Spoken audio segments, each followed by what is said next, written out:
नमस्कार, ये वीडियो हम बना रहे हैं इस बात को बताने के लिए कि सेल्फ ड्रिवन कार के अपने तो फ़ायदे होते हैं, जो हम कई जगह जाते हैं तो इसको एन्जॉय करते हैं, ख़ासकर यूरोप वगैरह में, थाईलैंड वगैरह में जहाँ पे लेफ्ट साइडेड ड्राइविंग है, जापान में जहाँ लेफ्ट साइडेड ड्राइविंग है, यूनाइटेड किंगडम जहाँ पे लेफ्ट साइड ड्राइविंग और इंडियन ड्राइविंग लाइसेंस या तो यहाँ वैलिड है या फिर आईडी पे आप यूजुअली अपने आरटीओ से रीजनल ट्रांसपोर्ट ऑफिस से आप बनवा सकते हैं। तो पुराने एक्सपीरियंस के साथ हम जब कीनिया पहुँचे सेल्फ ड्रिवन कार हमने उठाई मोम्बासा से और उसको जब हमने ट्रैवल यूज़ किया तो एक ही दिन में हमें 2 जगह घूस देना पड़ा। हालाँकि हमारे सारे डॉक्यूमेंट्स प्रॉपर थे। हमारा इंडियन ड्राइविंग लाइसेंस जो वैलिड था, जो कि कार कंपनी हर्ट्ज ने कन्फर्म किया था हमें ईमेल पे और जब हमने हेल्प के लिए उनके आदमी को कॉल किया तो उन्होंने कहा कि सर आप इनको घूस दे दीजिए, ब्राइब कर दीजिए और आप आगे चलिए नहीं तो आपका टाइम वेस्ट होगा।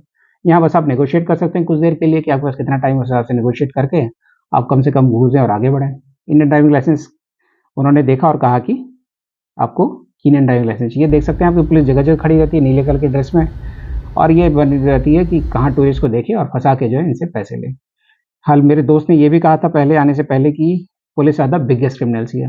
तो पुलिस यहाँ पे सबसे बड़े क्रिमिनल हैं जो कि आपसे पैसे ऐंठने के लिए तैयार रहते हैं।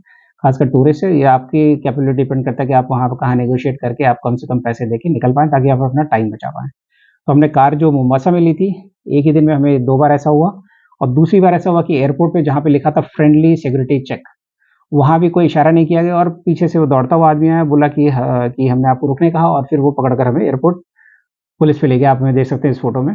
और फिर वहाँ फिर उसने पैसे लेने के बाद हमारा जो आदमी था हर्ट्स वाला वो आया और उसने पैसे देके ही फाइनली हमें छुड़वाया। तो इस एक्सपीरियंस के बाद हमने नैरोबी में भी सेल्फ ड्रिवन कार ली थी, मोम्बासा के बाद। वो हमने फिर इन्हीं से कैंसल किया करवा दिया जो हमने हर्ट्स के थ्रू ली थी और फिर हमने प्लान ड्रॉप कर दिया। लोकल बेस्ट ट्रैवल है कि आप लोकल टैक्सी ले लीजिए, वो बेस्ट है आपके लिए, सस्ता पड़ेगा।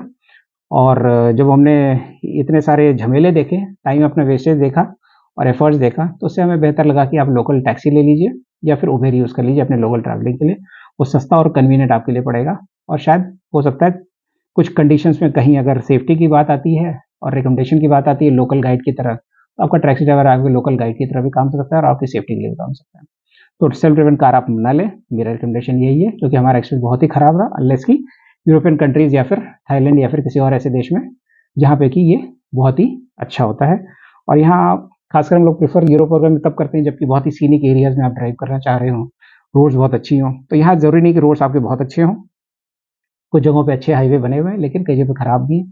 सेफ्टी के भी कंसर्न्स आते हैं, तो इन सबको देखते हुए और पुलिस के घूस लेना, उनका क्रिमिनल होना, उनका करप्ट होना, यही सबसे बड़ी बात है, इसको डिस्करेज करने के लिए कि आप कार रेंटल पे लें।